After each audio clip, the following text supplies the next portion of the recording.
Today topic is HTML font tag.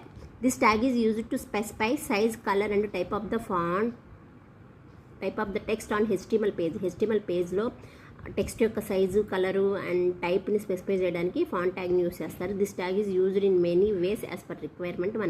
మన requirement ప్రకారం మనం ఫాంట్ ట్యాగ్ని యూస్ చేసి మనం టెక్స్ట్ అనేది డిస్ప్లే చేస్తాము. The attributes of the font tag is size attributes, color attributes and face attributes. First one is size attribute. It is used by a font tag to specify the size of the text. Text యొక్క size ని specify చేయడానికి మనం size అట్రిబ్యూట్ని use చేస్తాం. The value of size attributes from 1 to 7 మధ్య ఉంటుంది value అనేది size attribute. The default value is 3. మనం ఏ value ఇవ్వకపోతే డిఫాల్ట్గా 3 తీసుకుంటుంది.